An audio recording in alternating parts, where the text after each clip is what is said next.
Yesterday, in my luncheon talk, I said that today I would explain to you the technical means by which we can get humans to Mars in 10 years, to the moon in 6, with essentially the same set of hardware. And I will now do so. Now, how can someone make such a claim that humans to Mars is possible within 10 years? Those of you who have seen various plans proposed by NASA will have seen images like this of gigantic nuclear-propelled spaceships constructed on orbit in 10 easy steps. It's illustrated here. You can build giant Death Star spaceships on orbit, provided you have available to you on orbit, orbiting hangars, cryogenic fuel depots, construction docks, checkout points, etc. This is clearly not happening in 10 years. It's not happening in 20 years. It's not happening in 30 years. And indeed, these are the sorts of scenarios that one needs in order to send human expeditions to Mars. We're not sending humans to Mars within the lifetime of the youngest person in this room. But this is not what is involved in sending humans to Mars. What these sorts of constructions are, as I put it yesterday, designs for a house that is constructed out of miscellaneous pieces that have been acquired on the basis of compulsive purchasing, okay, to come up with a plan that is so complex that it includes all the miscellaneous activities that you have been engaged in. Okay. This is not what is required to send humans to Mars. What is required to send humans to Mars is to send a payload from the surface of the Earth to the surface of Mars that is capable of supporting a small group of people, and then sending either that or a comparable payload back. So what do we need? Okay, we need a heavy lift booster with about the capability of a Saturn V. We can create such a vehicle today by re-engineering the Saturn V, by doing clean sheet vehicles, or by converting the shuttle stack. And this is one approach that we adopted when we designed the Mars Direct plan, because it is the shortest development path. You're talking about losing the orbiter, replacing it with a hydrogen oxygen upper stage. You know, the shuttle has the same takeoff thrust as a Saturn V, 7.5 million pounds. Okay, but it only delivers 20 tons of payload to orbit because it's also delivering 100 tons of orbiter. Okay, inert mass. The shuttle is not really a launch vehicle. The shuttle is a self-launching space station. Okay? That's what it is. It's a temporary space station. It's not a truck. It's a Winnebago. Yeah. Okay? Now, you know, there are some uses for Winnebagos, but if you have a country house, i.e. a space station, you don't need to go there in a Winnebago. You can go there in a car. Okay? And if you want to transport goods to the country house, you don't want to do it in a Winnebago. You want to do it with a truck. But nevertheless, the shuttle can be converted into a truck by losing the portable house on its back. Okay? And in this case, a little extra engine as well. And a vehicle of this kind, it could deliver 120 tons to Earth orbit, if that's what you want to do.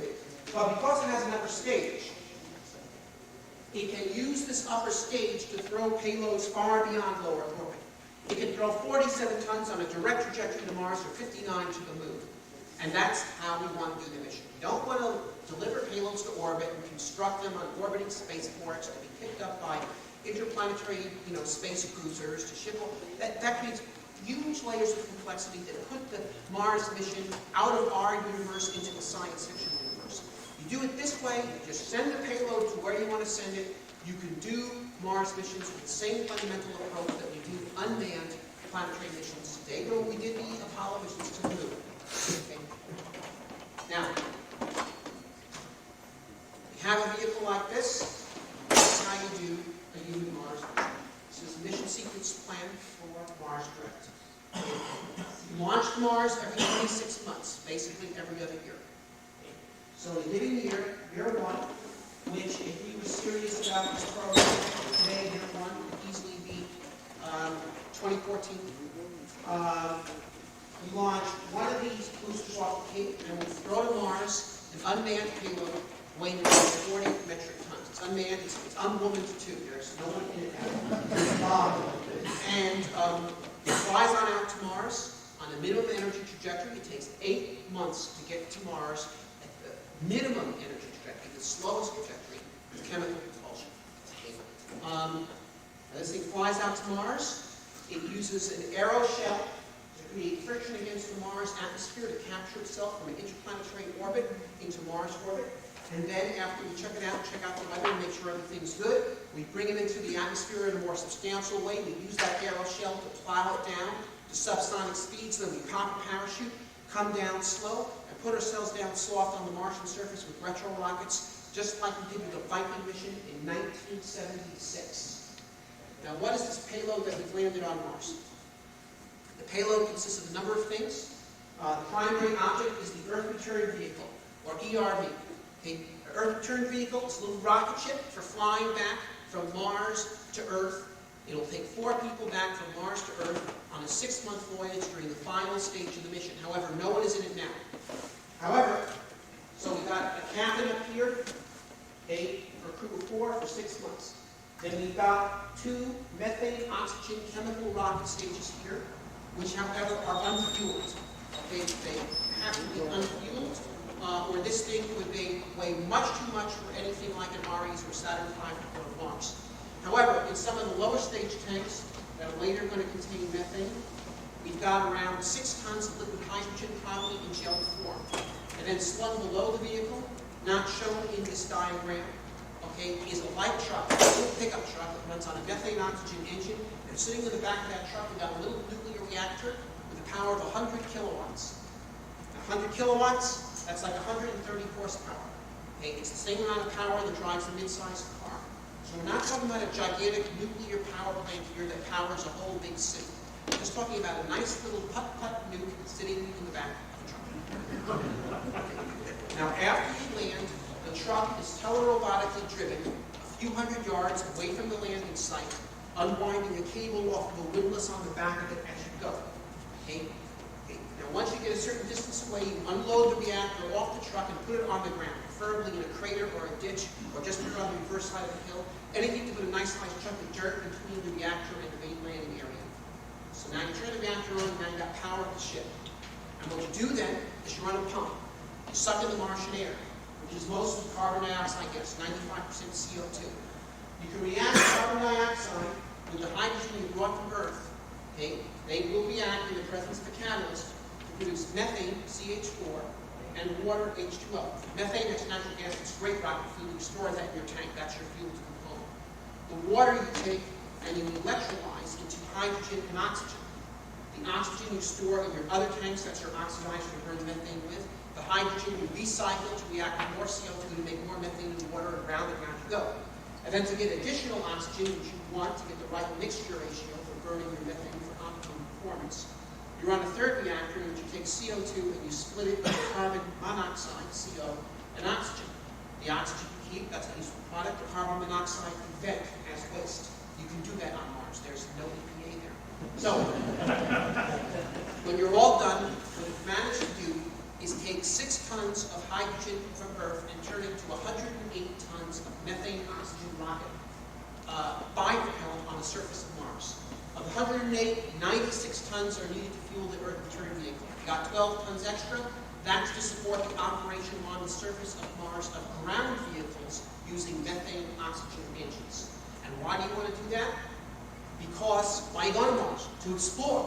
What's the first requirement for exploration? Mobility. And chemical engines will give you much higher mobility. They have a much higher power to mass ratio than you get with battery-powered vehicles or fuel cell-powered vehicles. That's why they're so much more popular here on Earth. And in a frontier environment like Mars, where you really want the long range and the speed and the torque and the hauling capability, the all-around muscle you get from having a real car instead of a golf cart, you really want to have one. But it's not practical to have one. You have to bring the fuel from Earth. But if you can make fuel on Mars, then it is. And this is the second important point. The ability to make use of Martian resources, in particular to make fuels and oxidizers, not only is the key to making the mission cheap, it is also the key to making the mission effective. And this is equally important, because there's no point going to Mars unless you can do something useful once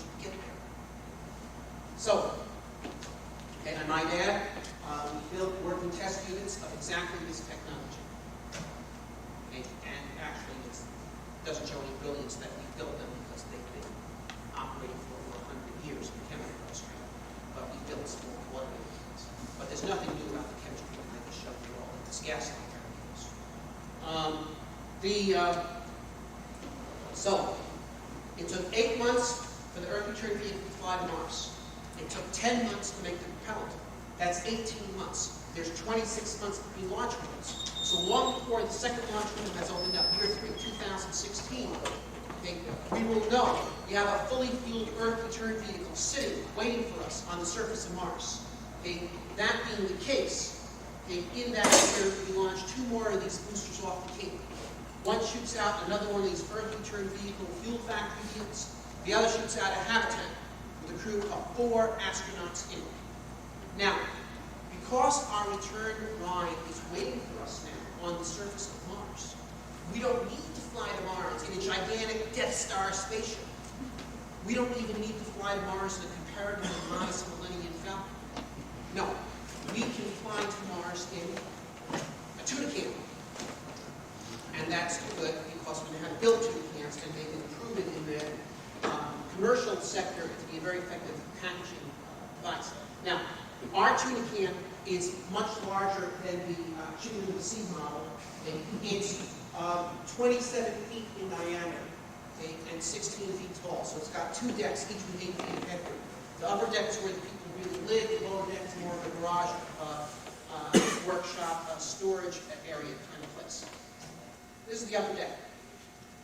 Okay, and what you can see is you got a little stateroom for each of the 4 astronauts. Got some public areas for exercise, the galley, wardroom, the science area.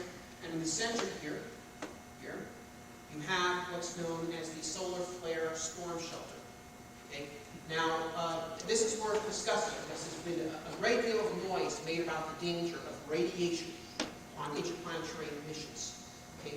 There's 2 kinds of radiation that can get you on interplanetary missions from Earth to Mars. There's solar flares and there's cosmic rays. And they are completely different from each other. They have nothing to do with each other. Okay? Solar flares come from the sun.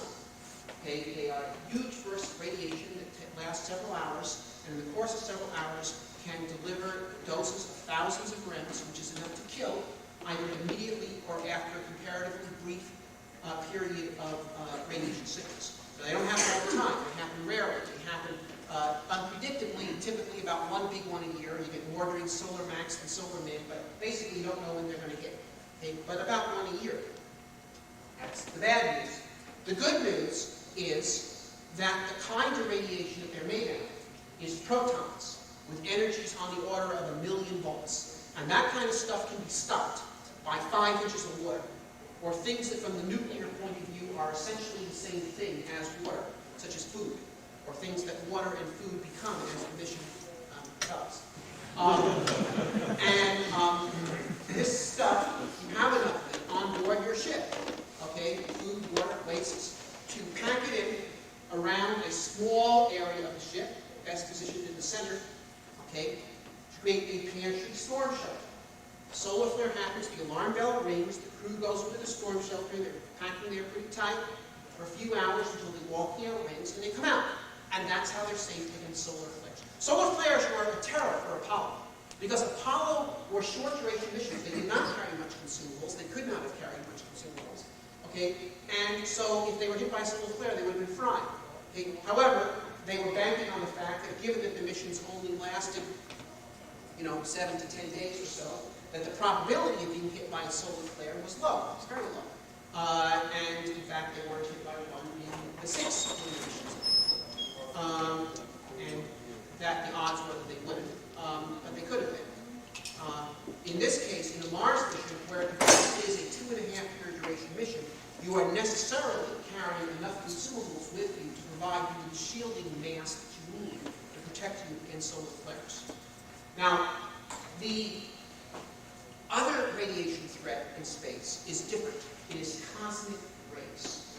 Now, cosmic rays do not come from the sun. In fact, it's not well understood where they do come from. They come into our solar system from interstellar space. and they're particles that come zipping in with energies not of millions of volts, but billions of volts per particle, okay? And which is to say 1,000 times as much energy particle per particle as per solar flare particle. Okay, so you're not going to stop that with 5 inches of water. They'll rip through 5 inches of water. Okay, you need more like 5 meters of water to stop those kinds of particles. And we don't have that much space on board. So you're going to take the dose. Okay, that's the bad news. The good news, however, is the number of those particles is much, much, much less than the solar flare particles. The dose rate is much lower. Okay, so much, and they don't occur unpredictably. They occur all the time as a constant little paired pattern of high energy radiation.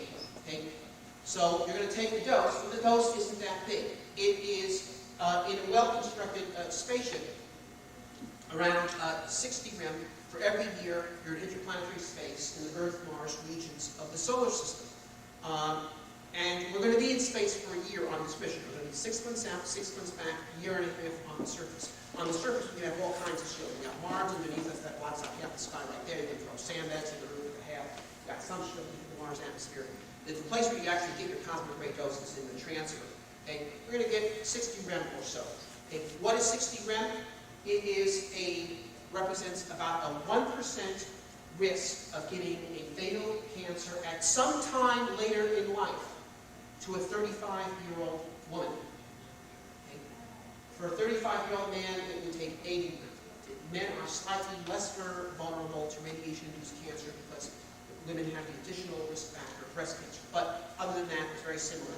And so you're basically talking about a 1% risk of getting a fatal cancer at some time later in your life from this dose. And you say, oh, gee, that's bad. 1% risk of cancer, 100. Well, you need to understand something. Okay? Right now, if you are an average American and you do not smoke, you have a 20% chance that you are going to die of cancer. This would make it 21. If you're an average American smoker, it's 40. So, in fact, if we recruited the crew out of smokers and sent them to Mars without their tobacco, we would be reducing their chance. So, one reason, therefore, to send people to Mars might be for their health. I might add another thing, just to stay on the subject of the radiation. There have been some people going around saying, oh yeah, that's just induced cancer. We don't know about these cosmic rays. It's a different kind of radiation. We've never experienced them. In fact, there was an article in the New York Times last December by Matthew Wall that was essentially fraudulent, okay, that said, gee, you know, look, he compared, wish I had a laser pointer, he took a look.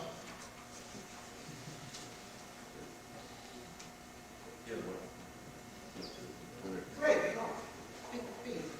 Okay.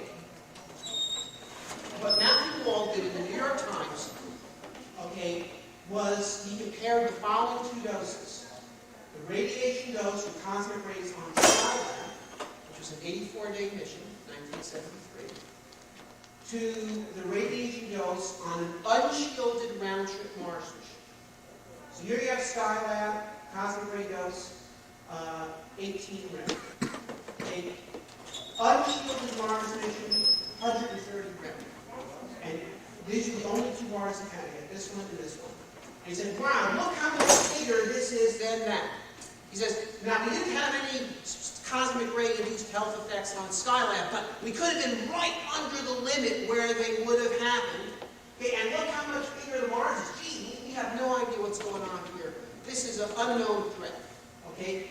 And then he went on to quote a NASA headquarters official who asserted that the radiation dose that you would get on a round-trip Mars mission would destroy 11% of the human nervous system, and therefore we can't go to Mars until we have vastly superior propulsion systems that can get you there in 2 months, which isn't going to happen. Okay? Well, here's the data that Wall left out. First of all, if you make reasonably intelligent use of your consumables on the Mars ship, you can reduce the radiation dose from around 30 grams to about 60. Okay, so right there, that reduces it. But of course, what anyone should have known was that Skylab That's not the longest space mission anyone's ever flown. I mean, that's ridiculous. Okay? And numerous people have flown space not for 84 days, but 180 days to standard rotation on the ISS. Okay? Carl Walsh has spent 230 days in space. At the time I made this chart, Mike Paul has spent 235 days in space. At this point, he's spent over 300. Okay? But now you have these Russian cosmonauts who have spent over 600, in some cases over 700 days in space. And they have taken doses that are larger than the unshielded Mars mission. And no radiation-induced health effects have been observed on any of these people. Okay. So the idea that radiation is a showstopper for human missions to Mars using current propulsion technology is absolutely false. Now, there have been, however, health effects in space from zero gravity. Okay? Put people in zero gravity for extended periods of time, it will decondition them. Okay? Now, they supposed to spend 30 years sending astronauts up into Earth orbit and clocking the rate at which they lose, bones. This is idiotic, okay? Because we don't need to do this. We can rotate the spacecraft and we can create artificial gravity. In the Mars Direct plan, we can simplify the state of the tether. We can work out upper stage of the booster that flew us to Mars, to the habitat. Okay, this tether is about a mile long. You spin this at 1 RPM, you can create Mars normal gravity in the habitat. If you want to get Earth gravity, spin it at about 1.7 RPM. Okay? Whatever you want, you can do it. So that's how you avoid all these radiation-induced health effects. Okay? And this idea of sending astronauts to Earth orbit for decades and watching their physiology deteriorate to be about as idiotic as, the British Navy in the Age of Sail, sending ships out to sea 100 miles and keeping them there and timing how long it would take sailors to get scurvy and doing comprehensive medical studies instead of just giving them lemons.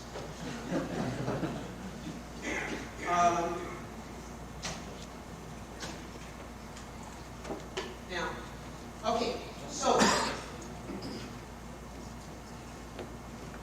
we're flying out to Mars. Minimum energy is 8 months to Mars. You can put on a little extra gas, doesn't cost too much. You can get to Mars with mechanical propulsion in 6 months. You start pushing it less than 6 months, it gets harder. Okay? 6 months we can do. And in fact, the Mars Odyssey spacecraft that JPL launched in 2001 was launched in April and arrived from Mars in October. Okay? It took 6 months, and it was a robotic mission. They weren't even in a hurry. It just wasn't particularly hard to do, so they just did it. Okay. So, once again, when you hear it takes 2 years for a Mars mission, it's 2.5 years for the round trip. The transit is 6 months out, 6 months back, year and a half there. Okay. So, we're flying out to Mars. When we get close to Mars, we fire a pyro bolt that cuts the tether. The upper stage goes away into interplanetary space. They come sledding into Mars' atmosphere. They use their aeroshell to capture into Mars' atmosphere. And after we get caught there, we check out everything, we check out the weather to make sure everything's cool, we proceed to go and land at site number 1, where the fully fueled Earth return vehicle is waiting for us. Now, we've been on the ground at site number 1 for 2 years with robots, like the Mars exploration robots. They've run around, they've explored the whole area, they've taken pictures of everything which we used to train the pilot who's going to do the landing. We got a radar beacon on the ground to draw them in. We got an ace line in this thing. We should be able to land right on the spot. X marks the spot, you are there. And in fact, many people in this audience may know that during the Apollo program, we actually landed an Apollo lunar lander within 200 yards of a surveyor spacecraft that had been put on the moon a couple of years before. Okay? And we have much better guidance systems today. Okay? So we should be able to hit it on the nose. But let's say we don't. Let's say we land 10, 20, 30, 50 miles away from the landing site. These very large landing areas. We're still okay. Because we have with us in the lower deck of the hab a pressurized rover, runs on a methane oxygen engine, has a one-way driving range of 600 miles. So it would really take piss poor piloting to land outside of the radius of action that are available around the vehicle. But let's say that's what happens. Let's say we land here. Let's say we land over there, okay, on the wrong side of the planet. this would represent a serious problem with the pilot selection process in JS. If that occurred, okay, we're still okay because we have following us out to Mars, the second Earth return vehicle. And if we did land on the wrong side of the planet, we could bring that one down to land near us. Now, in that case, we would be dependent upon the chemical synthesis process to work in real time, as opposed to past time, which is the basis of the mission. Okay? However, the success of the technology has already been proven by the success of the first lander, and we have a human crew on the scene here to adjust the chemical equipment should it malfunction while they're there. Now, of course, in this particular example, you wouldn't want the pilot to be among those participants. Okay. But basically, it's a pretty good third level backup on the mission. And finally, as a fourth level backup on the mission, if you can't land accurately, if you can't drive it, if you can't use the second Earth return vehicle, your fourth level backup on the mission is this, is that you've been landed on Mars, where you have natural gravity, where you have substantial radiation protection available to you from things in the Martian environment, and you got enough supplies that you can last for 3 years. So if worse comes to worse, you just tap it out on the surface of Mars until more supplies and another Earth return vehicle can be fired out to you at the next launch opportunity. Well, let's say things work correctly. You land at site number 1. You're at the Earth return vehicle. You can now check it out. Actually, we already have automated health checkout on it before we ever left Earth, but now we can check it out by hand. We can kick the tires. Things are great shape. What do we do with the second Earth return vehicle? We don't need this. Well, we landed somewhere else, site number 2. Okay, where it will start making the propellant, which will be used to support the next human mission, which will fly there 2 years later, along with another Earth return vehicle, which is their backup, and which otherwise can be used to open up site number 3. So the idea here is that every 2 years, you launch 2 boosters off the Cape. One to open up a new site, one to exploit the previously opened site. 2 boosters every 2 years is an average of 1 per year to support a continuous program of human exploration of Mars. Now, these launches are comparable to shuttle launches. When we're launching shuttles, okay, we typically launch around 6 a year in the average. Okay? We're talking about using 1/6 of our available heavy lift launch capability to support a continuous program of Mars exploration. This is something that this country can easily afford, and it leaves plenty of extra launch capability available to support lunar exploration, asteroid exploration, commercial and military activity as well.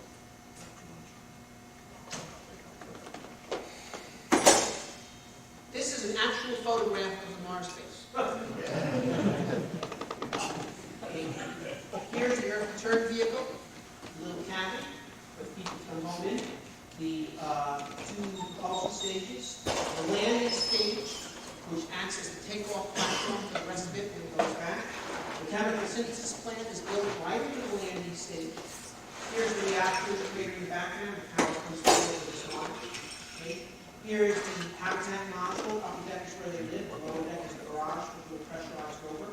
Here's some solar power panels they bring out with them to use as backup power if they have to turn the reactor off. We also have other backup power by running the engines in the car, or probably what you see is the light truck that was used to deploy the reactor and is now a backup power for this one.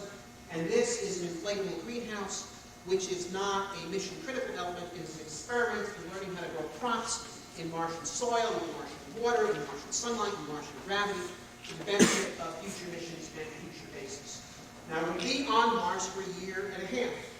Okay? We'll be on Mars for a year and a half to explore the potential of Mars for life. In the past, we know there could have been life on Mars in the past because water erosion features all over the surface of Mars. Life in the present, which is now indicated by methane emissions detected in Mars' atmosphere, that the subsurface microbial life would have to reach it with drilling rigs, and life in the future, our kind of life, by discovering the resource potential of Mars and discovering the viability of various techniques for making use of those resources. Okay? We're going to be on Mars for a year and a half. At the end of that time, we get in the Earth return vehicle, we start it up, take off, fly back to Earth. Okay? Leave behind on Mars the habitat, the greenhouse, the pressurized water, the light truck, the solar panels, the reactors. We leave all that stuff behind. Is that bad, leaving all this expensive stuff behind on Mars? No.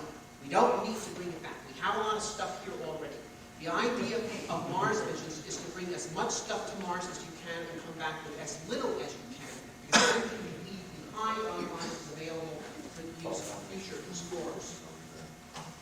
So here's the situation that might exist on Mars after 8 missions. Okay, this is a map of Mars. Texas is here for scale. You can see, Carol, that Mars is in fact much bigger than Texas.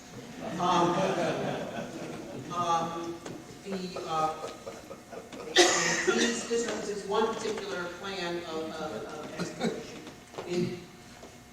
In this case, the land is the centers of the circle. The circles have a radius of 300 miles. You recall I said the ground vehicle has a one-way sorting range of 600 miles, which one-way range of 600 miles, which means it has a maximum sorting range of 300 miles. So with a year and a half on the surface, we can pretty much substantially explore the interior of one of these circles. But we could also, the centers of the circles are separated by 500 miles, so we could drive from one to the next. So if you're over here stuck in Texas, we would much rather be in New Mexico. You get in your car, drive over to the previously explored site, the habitat's still there, and you can start living there and re-explore this region, or you can transit over to Arizona or California. Or you can go this way, go to Louisiana, because that's probably not the way. So what you're opening here is a contiguous human territory on Mars, human available territory on a pretty substantial scale, on a continental scale. Okay? And substantial exploration that will allow you to resolve these questions of the existence and potential diversity, the nature of life on Mars, but also allow you to assess the resources across large regions and determine the best site for a permanent base, okay, which can be created once you determine the best place for the permanent base through your surface exploration, your survey, by landing lots of these modules all in one place. Now, you could just land the modules in the same general area, drive over to each other. But in this particular image here, what you see is a second generation landing systems whose legs can not only articulate up and down, but also side to side, thus allowing the habitat modules to walk, much as the Martians did in the War of Worlds. So this approach has heritage on Mars already. But it's not strictly necessary, but it allows you to visit each other without being all that stuff all the time. Now, the moon, okay? It is not necessary to go to the moon to go to Mars.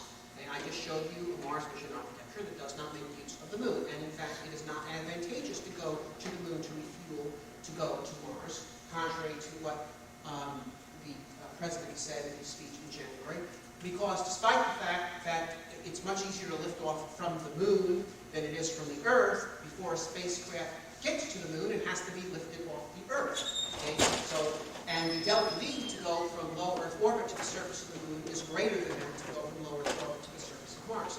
So even if there was a moon base right now that had rocket fuel sitting in a depot that was available for free and was giving it away to anyone who could buy, it would make no sense to go there on your way to Mars. So the idea of the lunar Cape Canaveral supporting Mars base is technically ludicrous. It's completely false. Okay? And it is the result of a technically illiterate White House speechwriter. However, the moon is an interesting place to go for its own sake, as I think people here understand. Okay? It's an interesting place to go for scientific reasons, and it has certain potential for development as well, although much poorer than Mars because it is much resource poorer than Mars. I would add, by the way, that the idea of launching outer solar system missions from the moon is not out of the question, because the delta V to go from Earth orbit to Jupiter is much greater than that to go from Earth orbit to the moon. To go from Earth orbit to Mars is easier than to go from Earth orbit to the moon. So when it comes time to say you use the outer solar system, then in fact a lunar Cape Canaveral might have some utility. But that is a generation beyond what we're talking about. Anyway, the point is that if you design your Mars mission correctly, with an approach such as I've outlined here, not around giant Death Star spaceships, but around simple modules that can be thrown directly using a Saturn V carrier vehicle, you can use the very same architecture to build a lunar base as well. Okay?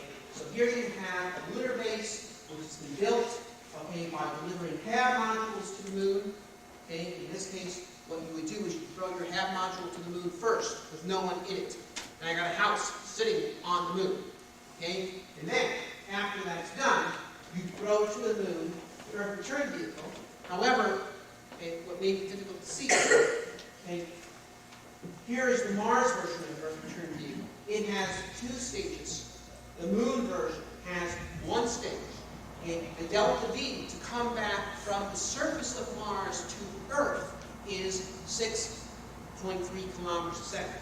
The delta V to come back to Earth from the surface of the moon direct is 3 kilometers a second. So, if you build this vehicle, such as this upper stage has 3 kilometers a second and the lower stage has 3.3, okay, then this vehicle, which takes you back from Mars, also takes you back from the moon without the lower stage. You just use the upper stage. Okay? Apollo used lunar orbit rendezvous. Okay? And if you're just doing a lunar expedition, lunar orbit rendezvous is a good architecture. But if you're doing a lunar base with permanent presence on the moon, you're much better off using direct return, because lunar orbits are unstable. You do not want to leave your return vehicle in lunar orbit for long periods of time. And furthermore, if you have a lunar base and you're making lunar oxygen, and you use any kind of propulsion system which uses oxygen as the oxidizer, it is the great majority of the rocket propellant. If you're using hydrogen oxygen, it's 85%. If you're using methane oxygen, it's 78%. Okay? I prefer methane oxygen because it's much more storable for long periods of time than hydrogen oxygen, and the performance is almost as good. Okay? So, if you're making your oxygen on the surface of the moon, it turns out that the mission mass is reduced by not using lunar orbit rendezvous, because the lunar orbit rendezvous uses terrestrial propellant for the return burn from lunar orbit to transit injection. This way, you do the burn direct from the surface of the moon. Okay? You got your vehicle right with you on the surface of the moon, or you can keep your eye on it.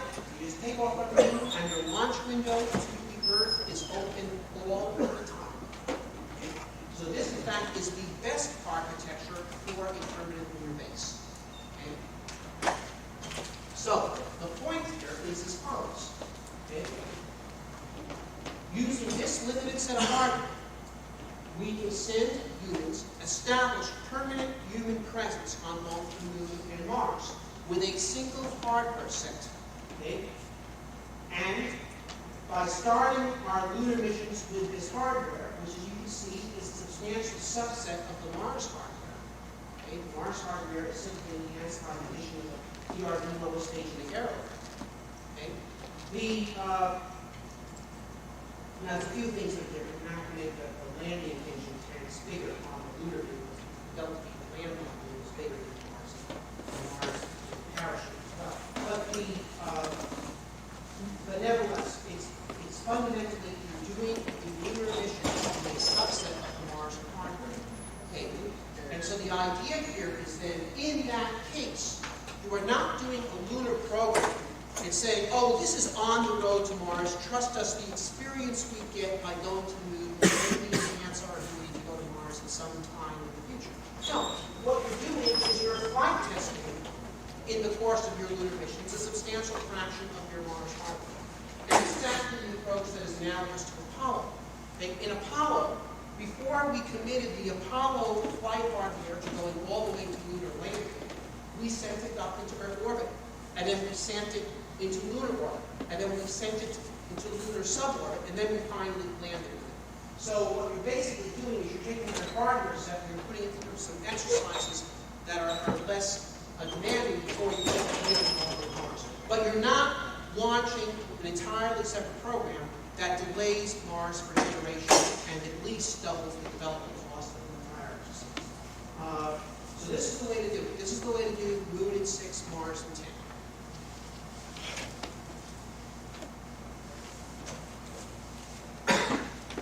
The moon is cited as a place where we can do operations research training for Mars on the lunar surface. And that is true.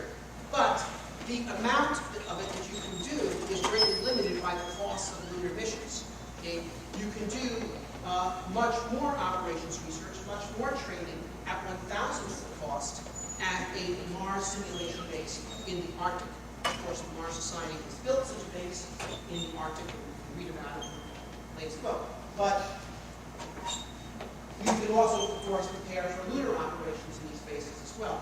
So that while you can do some limited training on the moon, because of the lower cost and greater accessibility and current accessibility of the Arctic and the ability to build things in the Arctic for millions of dollars instead of billions of dollars on the moon, this is really where you want to do your operations research for the most part, and only do your final investigations.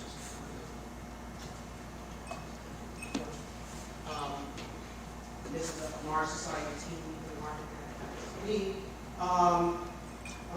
doing some research there, testing out the ability of Army telerobots to act as auxiliaries for human explorers on Mars. This particular robot, by the way, is what 3D evidence pictures taken in the World Trade Center where it was being used for rescue operations.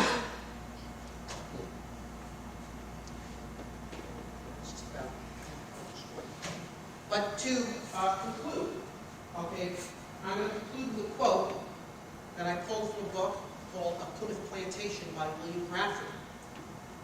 Bradford was the leader of the Pilgrims. And he wrote this book in 1621, 1 year after the Mayflower landing. And it's the history of the Pilgrims.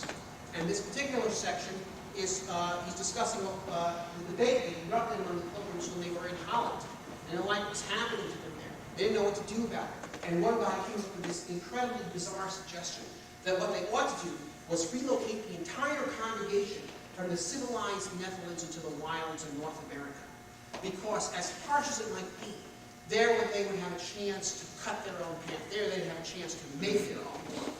And he says the following. He says, this proposition, relocation to America, being made public and coming to the scanning of all, there raised many variable opinions amongst men, and caused many fears and doubts amongst themselves. Some, when their reasons and hopes conceived, later disturbed and encouraged the rest to undertake and prosecute the same.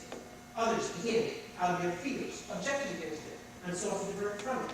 It alleged many things, and those neither unreasonable nor unprobable, as that it was a great design, and subject to many unconceivable perils and dangers. It was the answer that all great and honorable actions are accompanied with great difficulties, and must be both enterprised and overcome with answerable courages. Now, I put that up there to make a point, okay, which is this, is that despite the fact that the Mars mission plan that I have just shown you is the cheapest and fastest Mars mission plan, and fastest to implement, of any that has ever been seriously proposed, I believe it's also the safest. Okay? It is vastly more safe to fly to Mars in a comparatively simple spacecraft that can be completely integrated on the ground at the Cape. We have much more quality control than we could ever have on orbit than trying to do it in a gigantic, complex mega spacecraft constructed on orbit. Okay? And we have a 4-layer defensive declaration mission, and we have artificial gravity, and the ability to make oxygen on Mars, and so forth and so on. But it's going to be risky. If you actually decide you're going to go to Mars, you're going to have to embrace risk. It's going to be risky when people go to Mars the first time. And that is going to be true, whether they do it my way in 2016, or whether we simply abdicate historical responsibility and leave it to some far future civilization in 3016. But if you look at human history, and I don't care where you look, if you're at 1621, or 1944, or 1969, or any other time, one thing is perfectly clear, and that is that nothing great has ever been accomplished without courage. I'll leave it there. Thanks.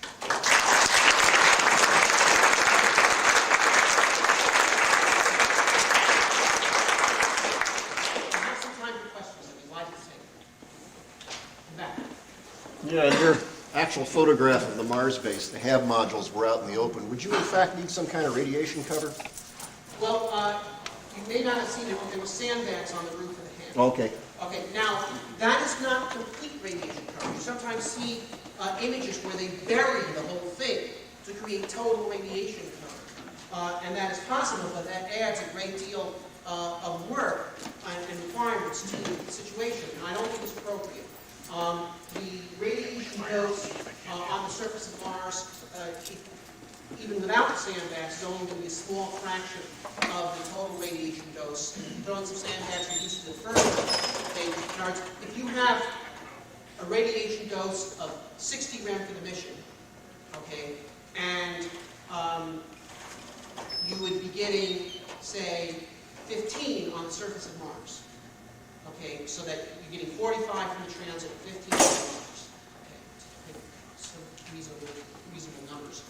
Okay, and you could throw some sandbags on the roof and reduce the Mars dose to 7.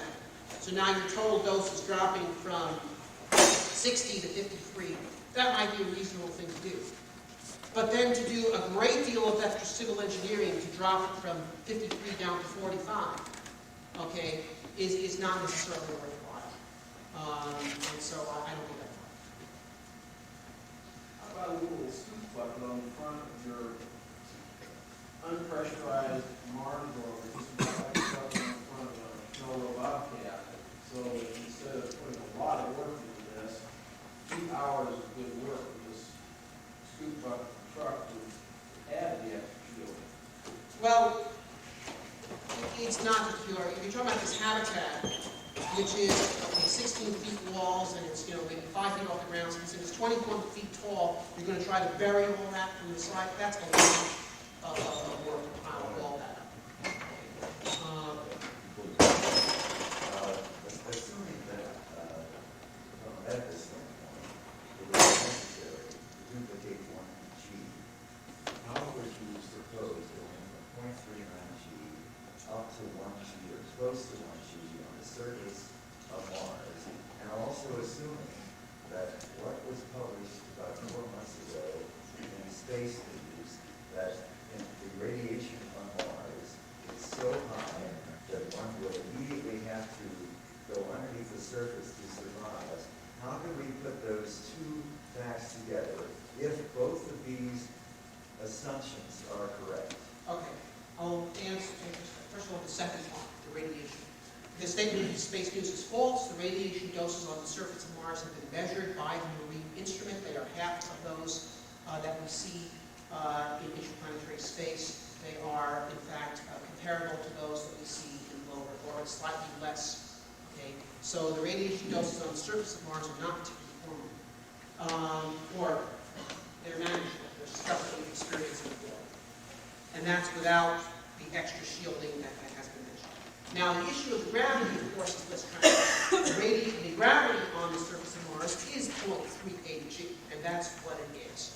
Okay, and now we don't know right now what the effects of partial gravity would be on human physiology. Okay, NASA has never done a partial gravity experiment. Okay, the only data they have whatsoever on partial gravity is a few days on the moon, and that is virtually medically useless because it's totally masked by zero gravity data going to and back from the moon. Okay, and it's 1/6 G in any case.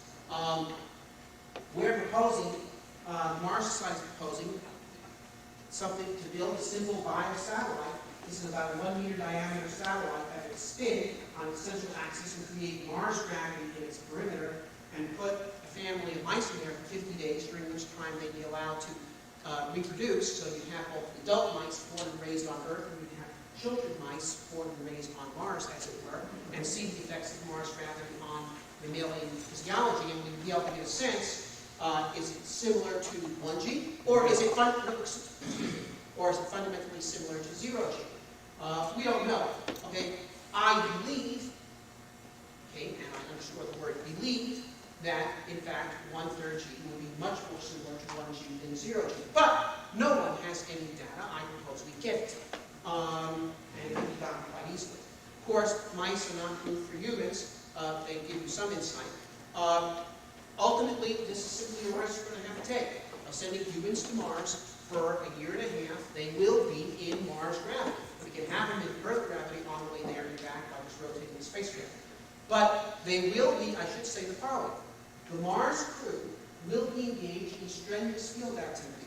They'll be wearing spacesuits, okay, that weigh a couple of 100 pounds, which therefore, at least while they're outside walking around in spacesuits, their fleet will be having loads that are somewhat comparable to what they experience from walking around on Earth, slightly less. So they will be getting some real exercise. So the deconditioning should be substantially less. It should be pointed out that people have survived a year and a half in zero G, which is certainly going to be worse than a year and a half in 1/3 G. Okay? Now they have had significant deterioration. Okay? I think the deterioration will be less in 1/3 G, and certainly if the crew works out and does exercise, some of which is essentially mandatory in order to do the mission, field work, that we can overcome these problems. But We have 35 years of medical studies showing what happens in microgravity, and many of these are not in rats, but in humans. There's good evidence that there is increased oxidative stress, which is potentially damages the vasculature in humans. yeah, I'm not proposing zero gravity. There is 1/3 In gravity. microgravity, partial gravity. No, but microgravity is millions of a G. We're talking about here 38%. In other words, it's less, much less than 1 G. And there is much evidence to show that humans can have increased oxidative stress, which is the primary problem damaging the vasculature, increased oxidative stress. And this occurs in less than 1 G. This is No, it occurs in close to zero G. Okay. In any case, this is simply the risk they're going to have to take. This is a tremendous problem that has to be resolved before we can possibly go to Mars. No, it's not. It Okay, is. no, it isn't. Okay, let me, excuse me. Okay, let me tell you something. Okay, my son is in the infantry. Okay, he has no guarantees. There are no guarantees in lots of things that we do in life. And this country could not possibly exist if people had been unwilling to do things that involve risk. Okay? And if we're going to go to Mars, we're going to have to take risk. This is one of the risks. This, I think, is actually one of the smaller risks. But if you're going to do it, you have to take the risk. Columbus had no guarantees. Lewis and Clark had no guarantees. There was absolutely no data to show that they could transfer America safely without being killed by Indians, disease, blizzards, you name it. Okay? So it's simply the risk you got to take. You've already stressed that there is a partial solution with a long enough tether. That's the transfer. And route. But can we have some type of contribution which would provide some type of experience in living with a long enough tether on Mars? No, we can't. Next question. Over there. You talked about that it would be pointless to land the dead weight of a Mars-bound ship on the moon, even if there were tanks of oxygen sitting there waiting for it. Yes. What about the concept of a lunar tanker that would shuttle between the surface of the L1 point and the Mars-bound ship rendezvousing with it at the L1 point?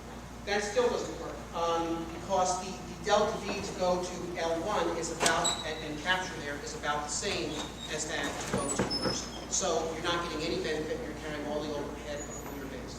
If in fact, okay, you could transport lunar oxygen all the way down to Leo economically, okay, and then fuel a Mars ship there, then in principle that would work. But at least there it's not obviously mathematically false, which is the case otherwise. But basically, the proposition you're arguing in that case is that someone can run a lunar base, produce lunar oxygen, transport it to Leo, okay, and supply oxygen to Leo at lower cost than that's involved in supplying it from the surface of the Earth. Okay? I would say the following. The government should say, if anybody wants to go to the lunar base and ship oxygen to Leo, sell it to us for cheaper than it costs us to deliver it to the surface of the Earth, we'll take it. But to predicate the Mars mission on that, I think is wrong. Because it's very unlikely to be true. And because putting the Mars mission in series with this other project for the sake of claiming that this other project has potential value. At such a time when the lunar base and ship oxygen to the surface to Leo at lower cost than it would be there for the surface of Earth, fine, use it. I don't think that will ever be true. But if it is true, I'll take it. But it's certainly not true now. Can you describe this success or lack of success you've had in getting this message out to the mainstream administration?